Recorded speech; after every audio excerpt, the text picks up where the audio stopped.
Hello everyone, and welcome to Hill Street. Today's story is The Screaming in the Woods by Light in the Dungeon. If you end up enjoying this story, please leave a like. And if you enjoy hearing stories from me, please subscribe and become a resident of Hill Street, and let me know how I'm doing in the comments. Now, let's get to this nightmare. At 3 a.m., I was awoken to an ear-piercing scream coming from the woods. Waking up my husband, I asked him to listen to the sound. It persisted for several minutes. It sounds like a mountain lion. It's probably trying to lure in some bait. No one screams like that for that long. Try to go back to sleep. It'll stop soon. He rolled over and went back to sleep. Eventually, the screaming did stop. However, I couldn't shake the feeling that something worse was going on. Eventually, I did find sleep again.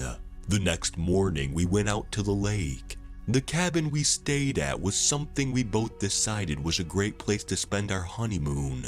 I thought, with both of us being shut-in kind of people, that 2 weeks in the woods by ourselves would be heaven. It's nice so far, but the alleged mountain lion is distressing, to say the least. How late did the wildlife keep you up?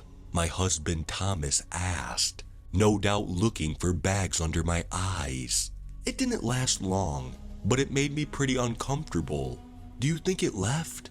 Most likely. My guess is that it was probably marking territory.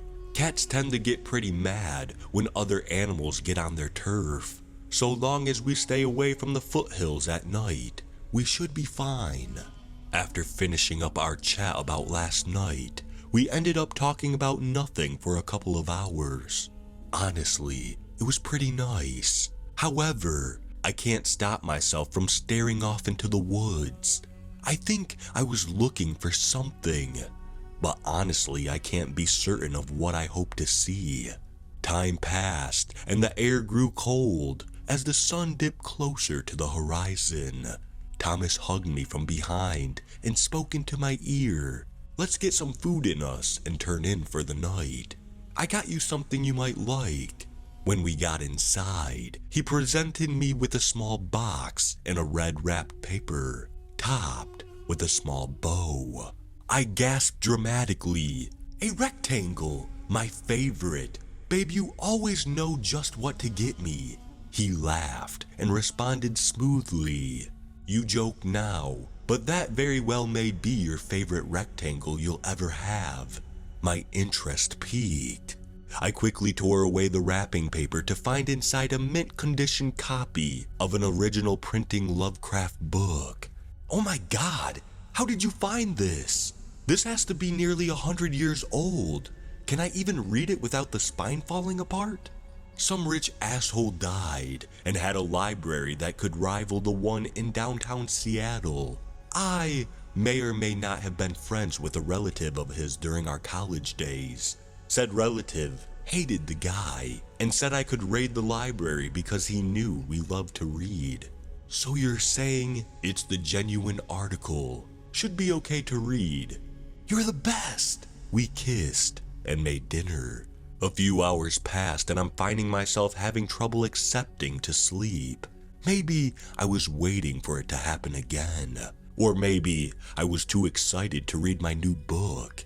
Taking the latter option into account, I opened it up and turned on the small bedside lamp. Thankfully, my husband sleeps like a rock, so I didn't have to worry about waking him as I delved into a story written by a madman. However, as soon as I was no less than 10 pages in, it started again. There was a blood-curdling scream, as if someone's bones had been shattered. I listened intently and tried my damnedest to convince myself that it was just some cougar stating territory. After what seemed like an eternity, it finally stopped. I only just noticed that I was standing at the window. When I looked down, I could see my hand shaking violently. Whatever is out there, everything in my body is telling me that it's dangerous. I didn't sleep that night. When the sun rose, I hadn't moved an inch in probably hours. I didn't want to move, as if any evidence that I was here would put me in danger. Tom eventually woke up. "Did you sleep at all?" he asked. I silently shook my head. He kept pushing. "Did you hear the mountain lions again?" "It was closer this time. I don't know how much, but I don't like it." "I understand. Look, we've got the whole week booked, and I'd hate to cut the honeymoon short. So I'll tell you what, we enjoy today, and if you hear it again tonight, we'll call the ranger station and they'll be down within minutes." "Thank you, I really appreciate it." "Of course. As much as I love any reason to go somewhere, your comfort matters more. Plus I also really don't like predator cats. They can be really nasty customers. I don't want to be near that, especially if you're right about it getting closer." We switched topics and started talking about other things. Eventually we got dressed and had breakfast. Out of the things we did to enjoy our time, I still couldn't stop thinking about the screaming. I needed to know what it was. I was convinced that it had to have been something else. As time passed, I stared into the forest, almost daring something to happen. But I realized that all I was doing was wasting the happiest week of my life for a nuisance that can be ignored with a set of earplugs. As the sun set over the foothills, I let my racing thoughts slow into a more relaxing state. I'm really glad I came here, even if I have to deal with stupid crap. "Hey honey, what do you think of the book so far?" Tom asked me, breaking me from my train of thought. "It's fantastic. I love it."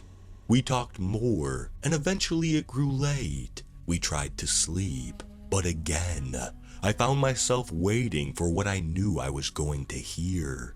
Like clockwork, it began again. A blood-curdling scream rang out, and I left the bed. I knew it wasn't some animal. It couldn't be. I threw on some clothes and grabbed the emergency rifle over the fireplace, placed by the owners in case the wildlife got too close. I'm going to find whatever this damn thing is and make sure it doesn't bother me again. I took a flashlight and made my way into the woods, making sure I was going the right way. I followed the screams deeper in. Nothing in this world could have prepared me for the source. Stood about 10 feet away was almost a man, but too tall. It was nearly 8 feet tall and had long arms that almost touched the ground. The stark white leathery skin encased this grotesque creature as I slowly scanned up. The hollow eyes stared directly into my soul as it bent back. When the thing's enormous hands were placed on the ground behind it for support, its chest opened up into a giant gaping mouth as it let out the same screams I had been hearing the past nights. I ran all the way back to the cabin, not stopping for a second. When I got inside, I flipped the lights on and shook my husband violently. "May, what the hell?" I didn't even give him time to think as I started grabbing clothing and shoving it into a bag. "Get in the car!" "What now?" I admit, I did feel bad for screaming, but he knew I would never raise my voice like that unless it was a life or death scenario. He stopped asking questions and just threw on a pair of pants as he worked his way to the door. I grabbed the book and my keys as I made my way to the car. As soon as I was in, I peeled out nearly faster than the car could handle. "So are you gonna tell me why we didn't call the ranger? And why you are currently breaking every speed law in the country?" Tom finally asked. "Because I sincerely doubt that a ranger would know what to do with whatever I saw." "Wait, you went out there? Why?" "Because I knew it wasn't an animal, and I was right." I'm gonna pretend you aren't scaring the shit out of me, and instead move on to my next question. What about our stuff? We can go back in the morning, but right now we're going somewhere safe. The rest of the drive was silent as I looked for a hotel. When we found one, I quickly checked in. Nearly as soon as my head touched the pillow, I fell asleep from the pure exhaustion. When we drove back in the morning, Tom decided to press again. "So are you gonna tell me what you saw out there? Would you even believe me? Honestly, I don't know, but it would be nice to have some idea why you practically tried to kill us on the drive away. Just imagine if Slender Man was a streaker. I beg your pardon?" We shared a laugh, and my nerves finally settled a little. Unfortunately, it was short-lived, because as soon as we pulled in, all my fears were vindicated. The door to the cabin was ripped off its hinges, the blinds were all torn down, and everything inside was ransacked. I stayed still and silent, as the creature from the night before could be seen tearing the cabin apart from the inside. Tom whispered, "Is that it?" I nodded. "I'm gonna drive away very slowly. I want you to call the ranger station and tell them a bear got in." He nodded, silently agreeing. As I backed up slowly, I thanked my lucky stars that the driveway was made of dirt and not gravel. Several minutes passed as I made my way back up the path, driving significantly slower than last night. The call was made, and the rangers said they'd check the area out and call us when it's safe. An hour passes, and we get the all clear. When we made it, one man in the group came out to greet us. "Good to see you two. The bear seems to have left, but weirdly enough, it didn't take any food. Not common, but you definitely got lucky. Seems like it was having a bad day. How come you two were out when it came?" I was quick to respond. "We were on a hike. We thought it would have been fine to not lock up, but I guess we were wrong. You guys gave us the all clear though. Any idea why something came out? If we could control the animals, we wouldn't need to work here. Unfortunately, they can just be unpredictable sometimes." He said it with certainty, but I could tell he was a little confused himself. After we finished talking, we got the clear to grab our things and go.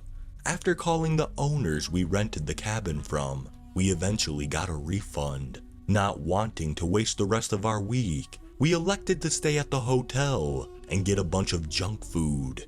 The rest of the day was much more relaxing, knowing that the previous night was scary. We got out okay. 4 hours later, I lost all hope as I was awakened by the most blood-curdling scream I had ever heard. "Tom?" I cried out quietly. A hand under the covers grabbed mine. "I hear it too."